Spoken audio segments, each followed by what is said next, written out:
ఉన్నాడు సాయి ఎల్లప్పుడున్నాడు, అణువణువున ఉన్నాడు, చెన్నుగర విబింబముగా ఉన్నాడు, ఈ గ్రంథమెప్పుడు గృహమునన్. శ్రీ షిరిడి సాయి భాగవతం రచన కీర్తిశేషులు చిల్లర భావనారాయణరావు గారు, మా తండ్రి గారు. ఈ అనంతకోటి విశ్వానికి ఆ బ్రహ్మస్వరూపుడైన ఆ షిరిడీనాథుడు తన భక్త జనావళికి అనేక రూపాల్లో దర్శనమిస్తూ ఉంటాడు, అనేక శుభసూచకాలు సూచిస్తూ ఉంటాడు. ఒక మంచి జరగబోయే ముందు అనేక మందికి వాళ్ళ కలలో కనిపించి ఎన్నో వరాలు కురిపిస్తూ ఉంటాడు. అలాగే ఒకసారి ఒక భక్తవరేణ్యుడైన షిరిడీనాథుడు భక్తుడికి ఒక సంఘటన జరిగింది. అదేమిటంటే, సాక్షాత్ పరబ్రహ్మము నిర్గుణంబు జగచ్చైతన్య తేజంబు శ్రీరక్షా దక్షా రూపరహితం వైన విశ్వరక్షా మహాదీక్షా శుభప్రదం వైన షిర్డి సాయి సన్మూర్తి రూప రమ్యాక్షణ రక్ష రూపుగా గొలుచు ఆ హేమాత్ పంతుని కీర్తించదన్.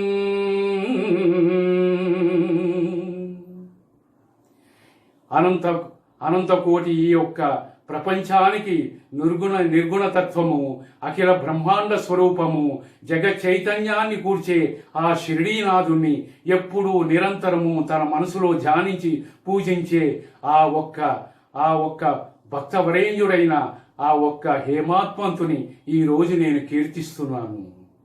సాయినాథ సన్నిధాన మహిమన్ సంపూర్ణ మహచ్చ లగ్నాయుక్తం బగు భవ్య చిత్తమున అన్నా సహేబు అర్జించే సాయినాథ సచ్చరితమున్ తానుడువాబ్జన్ సాయినాథ సచ్చరితంబు తానుడువాబ్జన్ దీవనంతచ్చంబు ఆమోదమున్ తెల్పే ఆ విభుడు హేమాత్పంతుగా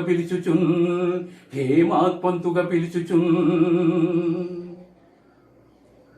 ఆ సాయినాథుడి సచ్చరితాన్ని రాయడానికి ఆ అన్నా సాహేబు ఆ సాయినాథుడి అనుమతి పొందాడు, ఆ సాయినాథుడి ఆశీస్సులు పొందాడు. ఆ సాయినాథుడి సచ్చరితాన్ని తన మాతృభాషలో మహారాష్ట్ర భాషలో రచించాడు. ఆ సాయినాథుడి పాదాలపై ఉంచినప్పుడు ఆ సాయినాథుడు అతన్ని హేమాత్పంతుగా పిలిచాడు, ఆ అన్నా సాహేబుని.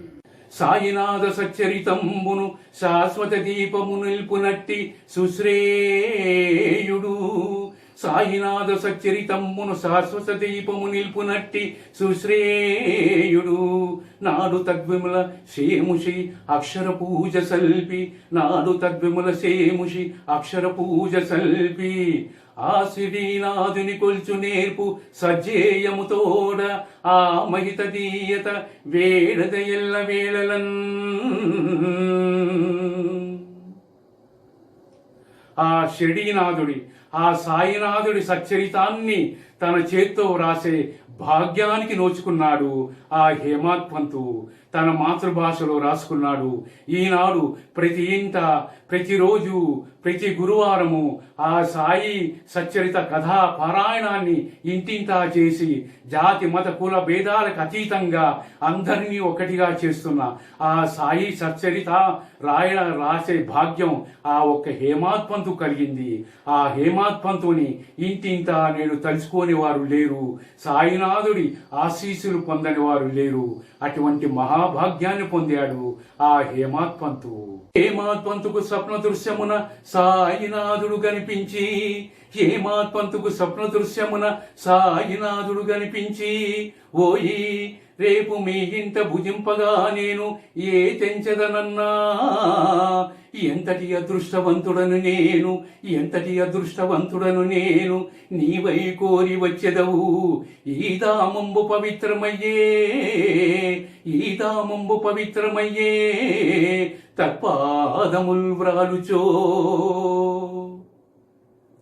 ఆ సాయినాథుడు ఒకరోజు ఆ హేమాత్పంతు కలలోకొచ్చి ఓయి నేను రేపు మీ ఇంటికి భోజనానికి వస్తున్నాను అన్నాడు. హేమాత్ పంతు ఆ కలలోనే ఆ సాయినాథుని చూస్తూ పులకంచిపోయాడు.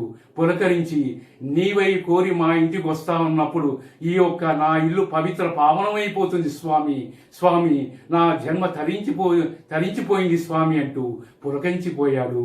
అక్కడే ఒక్కసారి ఆ సాయినాథుడికి కలలోనే సాష్టాంగ నమస్కారం చేశాడు ఆ హేమాత్ పంతు. తనువు పులకించే కనులు చెమర్చే మెలకువ వచ్చే, తనువు పులకించే కనులు చెమర్చే, ఆ తొలి దశలో ఉషోదయపు తోరపు వెలుగులు కనిపించే, ఆ తొలి దశలో ఉషోదయపు తోరపు వెలుగులు కనిపించే, ఈ కల నిజమౌను జగత్పతి తప్పక వచ్చును నేడు, ఈ కల నిజమౌను జగత్పతి తప్పక వచ్చు నేడు, ఈ మదీయ గేహమందల గతరాది ధేయములు నందుకొనగా, ఈ మదీయ గేహమందల గతరాది ధేయములు అందుకొనగా, మనసెల్ల నిచ్చెదన్. ఆ హేమాత్ పంతుకి మెలకు వచ్చింది. మెలకు రాగానే ఒక్కసారి తనమంతా ఒళ్ళంతా పులకరించిపోతోంది. కనుల్లో ఆనంద బాష్పాలు నిండిపోయినాయి. ఆ సాయినాథుడు కనబడ్డాడు. ఆ సాయినాథుడు తన ఇంటికి భోజనానికి వస్తానని ఆజ్ఞ ఇచ్చాడు. ఆనందపరశుడైపోతున్నాడు. ఒక్కసారి ఉషోదయాన్ని చూస్తున్నాడు. అప్పుడే తెల్లవారి కాంతులు నిండుతున్నాయి. అవును, జగత్పతి తప్పకుండా వస్తాడు, ఈ యొక్క కళ నిజమవుతుంది అని నా మనసంతా పెట్టి ఆ సాయినాథుడికి, ఆ విశ్వతేజుడికి నేను ఆతిథ్యాన్ని ఇస్తాను అంటూ పులకరించిపోతున్నాడు ఆ హేమాత్ పంతు. ఆరి పండుగ కూడా నేడు అని అత్యానందముతో నుండే, ఆరి పండుగ కూడా నేడని అత్యానందముతో నుండే, ఏ రీతిగాను నర్పవలనని, ఏ రీతిగాను నర్పవలనని, తన్నారిన్లేలెమ్మని వేగమే ఆనందాబ్దనలో నాడే, తన్నారిన్లేలెమ్మని వేగమే ఆనందాబ్దినలో నాడే, శ్రీవారిని వింతగా చూచి భార్య విభ్రాంతి అయి ఇట్లనియే, శ్రీవారిని వింతగా చూచి భార్య విభ్రాంతి అయి ఇట్లనియే. ఆ రోజు ఆరి పండగ, ఆయన తప్పకుండా వస్తాడు. ఆ సాయినాథుడు ఎలా ఎలా అన్ని సపచర్యలు చేయాలో అంటూ సతమత పడిపోతూ నిద్రిస్తున్న భార్యని లే లే అని లేపాడు. ఆ ఒక్క భార్య లేచి ఆ ఒక్క హేమాత్ పంతుని చూసింది. చూసి అతని కళ్ళల్లో ఆనంద బాష్పాలు, అతను ముఖ వర్చస్సు చూసి ఏమిటి ఏమిటి ఈ ఆనందం అంటూ, ఎందుకు ఇలా తప్పించిపోతున్నారంటూ ఆ భార్య అడిగింది ఆ ఒక్క హేమాత్ పంతుని. ఏమీ సంబరపాటు వేకువనే మీ నేత్రమునందు ఆనంద బాష్పములు, ఏమీ సంబరపాటు వేకువనే మీ నేత్రమున ఆనంద బాష్పములు, ప్రాక్సన్న సంధ్యా మంజూషణ ఏ పూర్వ నవరత్నములు ప్రసాదించినాడో, ప్రాక్సన్న సంధ్యా మంజూషణ ఏ పూర్వ నవరత్నములు ప్రసాదించినాడో, మందానిల భాగ్య బాంధవుడెట్లో, మందానిల భాగ్య బాంధవుడెట్లో, స్వప్నమో సత్యమో.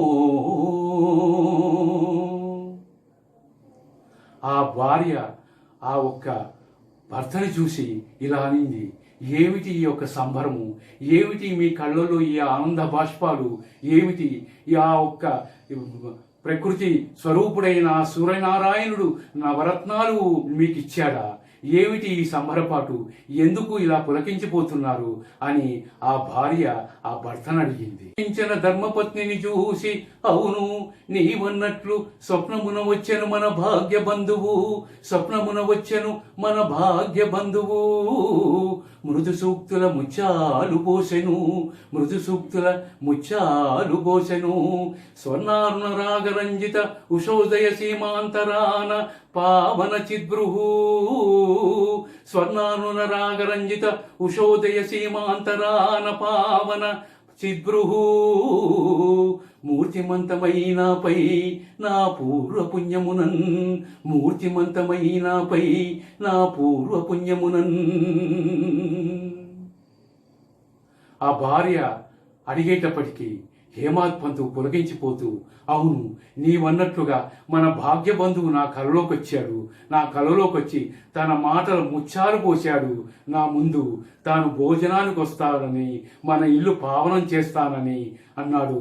ఆ సూర్యుడి యొక్క తేజస్సు, ఆ సూర్య భగవానుడి యొక్క ఆభరణాలన్నీ అన్ని కురిపిస్తూ నవ్వుతూ నాకు ఒక వరమిచ్చాడు అంటూ పులకించిపోతున్నాడు భార్యను చూస్తూ. జీవులకెల్ల భక్త విభుడు శ్రీకరుడాతడు, జీవులకెల్ల భక్త విభుడు శ్రీకరుడాతడు. రాతి లోపలే వసించు కప్పకు కూడా తిండి పెట్టి నేర్పువాడు, రాతి లోపలే వసించు కప్పకు కూడా తిండి పెట్టి నేర్పువాడు. భక్తావన దీక్ష బోనే సంపదలిచ్చివాడు, భక్తావన దీక్ష బోనగా సంపదలిచ్చివాడు. ఒక్క తులసీదళంబునైనను ముదంబుగొను, ఒక్క తులసీదళంబునైన ముదంబునగొను. ఈ భక్తులందరికీ పరమానంద భరితుడైన ఆ ఒక్క దైవము, ఆ షిరిడీనాథుడు, ఆ ఒక్క శ్రీకరుడు, అతను రాతి లోపల ఉన్న కప్పకు కూడా తిండి పెట్టే లక్ష్మీప్రదుడు. ఈ ప్రజలందరికీ అన్నమనే లక్ష్మిని ప్రసాదించే ఆ షిరిడీశ్వరుడు. ఆ ఒక్క షిరిడీశ్వరుడికి భక్తితో ఒక్క తులసీదళం అర్పించినా సరే ముదంగా కొంటాడు, ఆనందపడిపోతాడు. అటువంటి ఆనందుడు, అటువంటి పరమానందుడు, అటువంటి ఆ షిరిడీశ్వరుడు నాకు కల్లో కనిపించాడు. మన ఇంటికి ఆతిథ్యానికి వస్తానని నాకు వరమిచ్చాడు అన్నాడు. ఆనందపడిపోతూ అతని భార్యతో చెప్పుకుంటున్నాడు ఆ భర్త. భక్త బాంధవుడు, ఈ ద్వారకామాయికి వచ్చిన వారులందరూ ఇచ్చిన కానకులు తత్పరివార జనములకిచ్చి, ఈ ద్వారకామాయికి వచ్చిన వారులందరి కానకులు తత్పరివార జనములకిచ్చి, కూటికై తిరిగి తెచ్చి భుజించుట ఎల్ల, కూటికై తిరిగి తెచ్చి భుజించుట ఎల్ల. ఈ షిరిడీ నివాసులందరికీ శ్రీ భాగ్యోన్నతలిచ్చుటే కదా. ఆ స్వామి వరదుడు, భక్తాగ్రేసుడు, భక్తులందరూ ఇచ్చిన కానుకలన్నీ ఈ ప్రజలందరికీ పంచుతుండేవాడు. ఆ షిరిడీశ్వరుడు నా కల్లోకొచ్చాడు. ఇంటింటికి భోజనానికి వెళ్ళి భిక్షను స్వీకరిస్తాడు. ఆ భిక్షని ఎవరైతే ఇస్తున్నారో వాళ్ళకి అఖండ ఐశ్వర్యాలు కలగడానికే కదా అతను తిరుగుతున్నాడు. వాళ్ళని ఆశీర్వదిస్తూ భిక్షను తీసుకుంటున్నాడు. అటువంటి వాడు నేడు నా కల్లోకొచ్చాడు అని ఆనందపడిపోతున్నాడు ఆ హేమాద్ పంతువు.